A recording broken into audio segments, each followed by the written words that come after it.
sa krimen ng isang pulubing huling-huli namin na si Mang Serapio pisak at suritin. Dalhin dito ang nasasakdal! Dalhin dito!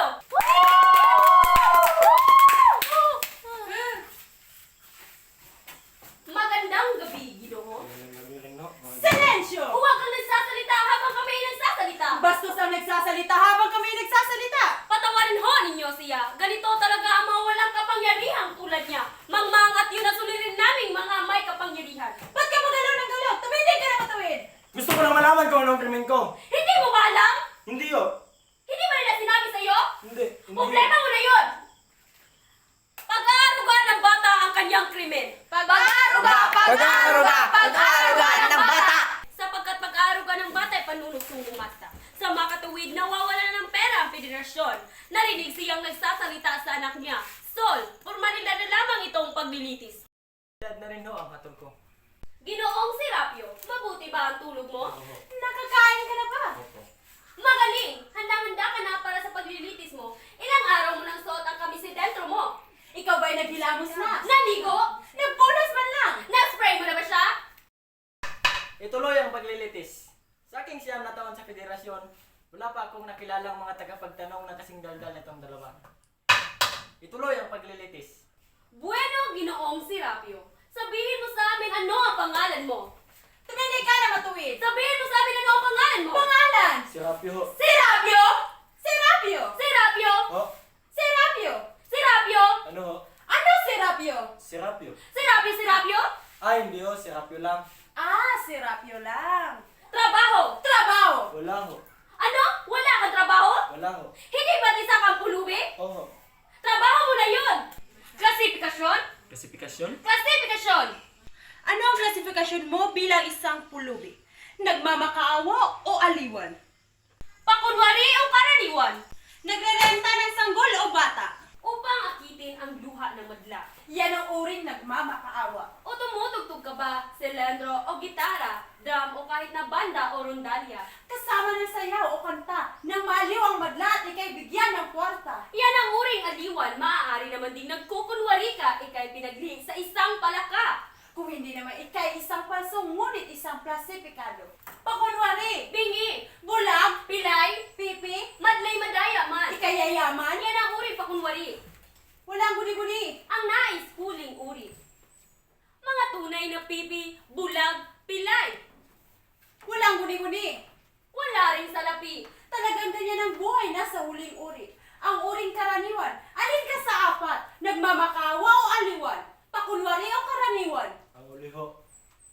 Ginoong manghukom, ano ang gagawin namin ngayon? Pagtibayanan nyo ang krimen niya. Pagtibayan ang krimen niya! Pagtibayan ang krimen niya! Pagtibayan ang krimen! Bueno, Ginoong Serapio, sabihin mo sa amin, may asawa ka na ba? Kabiyak? Sumagot ka! Napakasimple. Hindi ka dapat maya. Sabihin mo ang totoo, may asawa ka na ba? Wala ho. Nag-asawa ka na ba noon? O ano? Napakalinaw ng aming mga katanungan.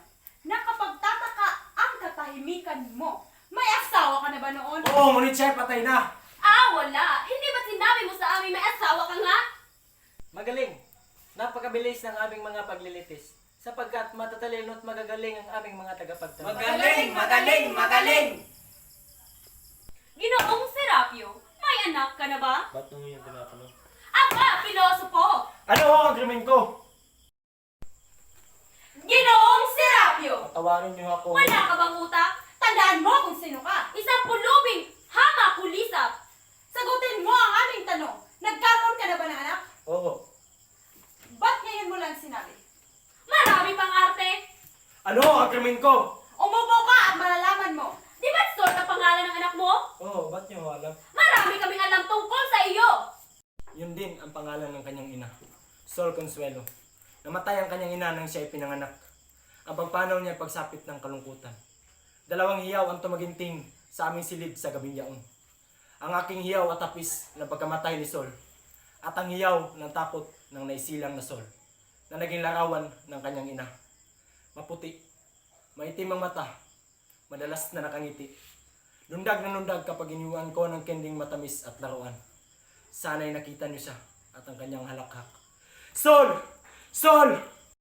Ano yung sinasabi mo?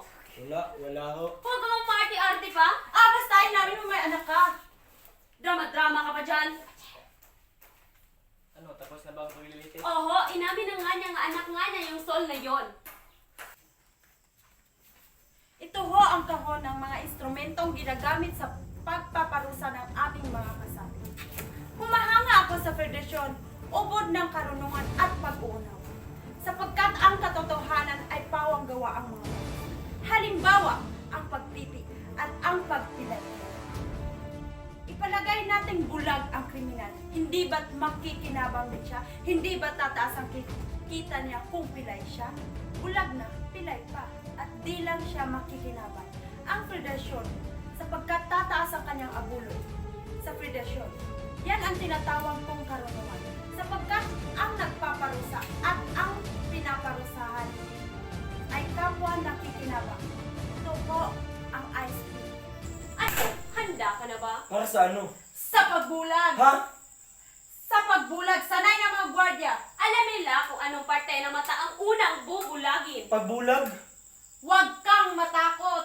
Hindi ka matetetanos Sterilize na ito ay Ba't niyo ako bubulagin? para sa pamantayang parusa.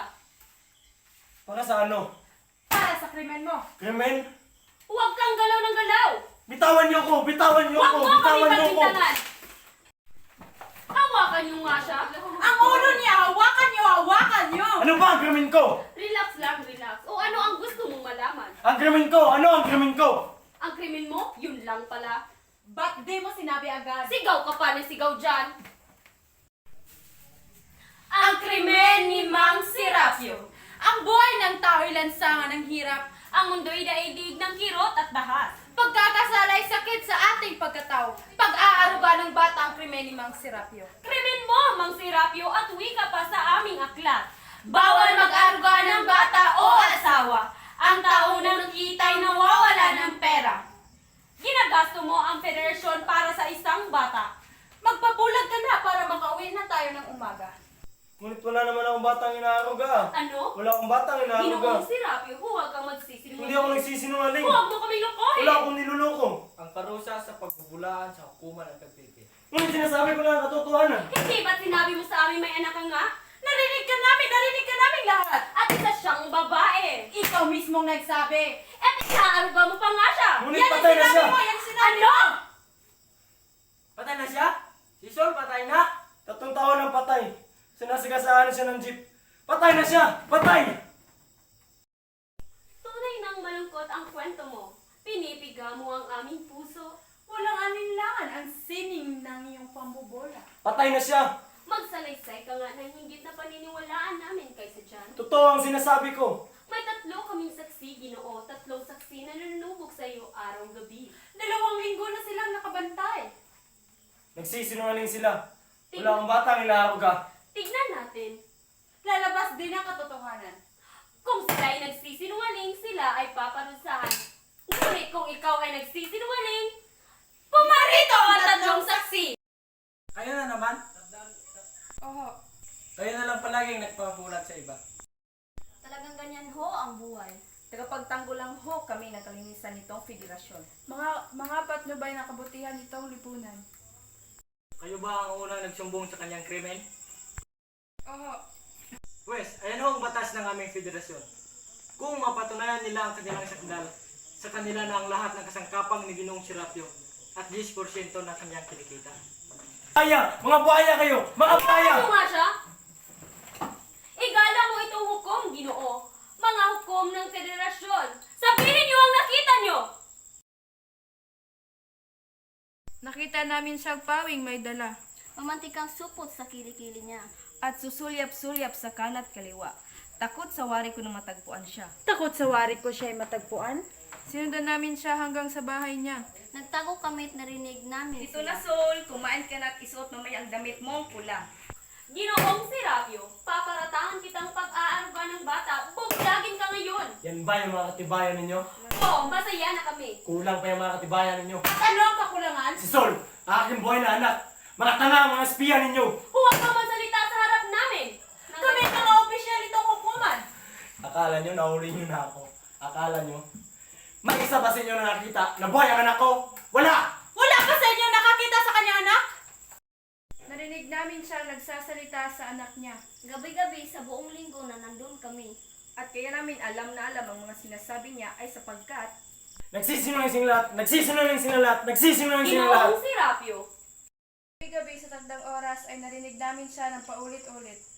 Heto na, Sol, kumain ka na at isuot mamaya ang damit mong pula. At inuulit niya ito gabi-gabi. Nagsisinungaling sila na maging kanila lahat ng mga kasangkapan ko. Ngunit nakita ba ninyo ang anak niya? Hindi! Ha! Kung kayo ay nagsisinungaling, kayo ay mapipipi. Narinig ka namin nagsalita sa anak mo. Kung talagang buhay ang anak ko, dati niyo siya rito. Dudustahin niyo pa ang alaala niya. Kailangan ba kayo mangyalam sa buhay ng may buhay? husto na yun, Ginoo. Dalhin niyo siya rito. At kung buhay pa siya, at bulagin niyo ako. Kanina pa kami nagpadala. 2 tao nitong federasyon. Nandito na sila! Saan na sila? Ano? Nasaan ang bata? Wala. Ano wala? Hindi ba kayo pumunta sa bahay nila? Oo. Hindi niyo ba nakita ang anak? Wala akong bata roon. Kapag nagsisinungaling ka, Hindi ho. Wala ho kami makita, wala ho. Kundi isang baol. Itong baol ho. saan ito nakita? Sa barong-barong niya. Sa isang sulok ho. Nakatago sa ilalim ng mga lumang sako. Lumang sako, hindi niyo pa ito nabubuksan? Hindi pa ho. Nakakandado ho. Nakakaldado? Buksan mo ang baon! Wala yung laman. Wala yung laman. Isang baul na nakita ko lang sa basurahan. Bakit mo tinago, Ginoong Serapio? Wala. Ginagamit ko lang upuan sa At bahay. bakit ito nakakandado? Nakakandado na yan na nakita ko. Nagsisinungaling ka, walang bakas ng kalawang ang kandadong ito. Ikaw ang nagkandado nito. Nakakandado na yan na nakita ko. Kung ganoon, Ginoong Serapio, hindi mo dama ang pagbubukas namin itong baon. Buksan ang baon! Wag! Wag niyong buksan yan!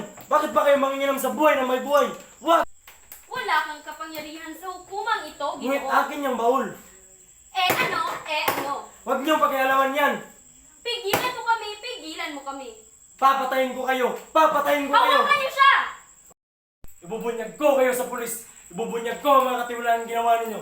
Ibubunyag ko ang pandarayan ninyo sa madla! Ibubunyag ko ang sadyang pagpapabayan ninyo sa mga nakakatanda naming kasapi! Ibubunyag ko itong federasyon sa pulis! Walang makakatulong sa iyo, Serapio. Wala. Niya ang pulis, ang payagan, na kahit sino mang tao sa mundong ito, ang mga hiyaw mo di maririnig. Ang bawat kilos mo ay mabibigo. Walang papansin sa iyo. Dumayan ka pa bukas makalawa, matatagpuan ang iyong magang katawan sa mga itim na bulaklak ng Pasig. Tandaan niyo yan.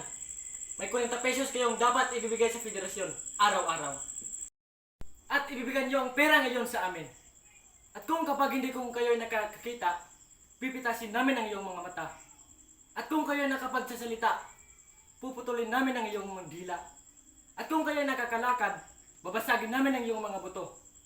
At kung hindi rin niyo susundin ang batas nito, ang bawat daliri niyo ay isa-isa namin tatanggalin.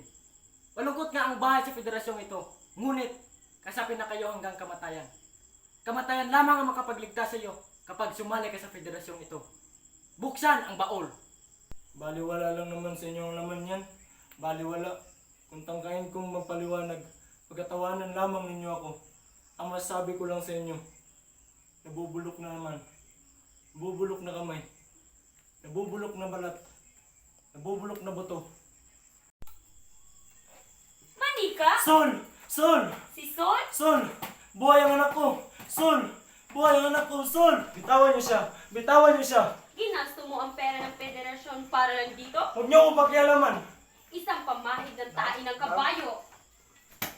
Sol! Kunin mo siya! Bulagin siya! Bulagin siya! Walang kasalanan! Ibubunyag ko kayo sa pulis! Ibubunyag ko itong federasyon! Sol! Huwag niya! Ilabas mo nga siya! Sol! Sol! Sol! Sol! Sol!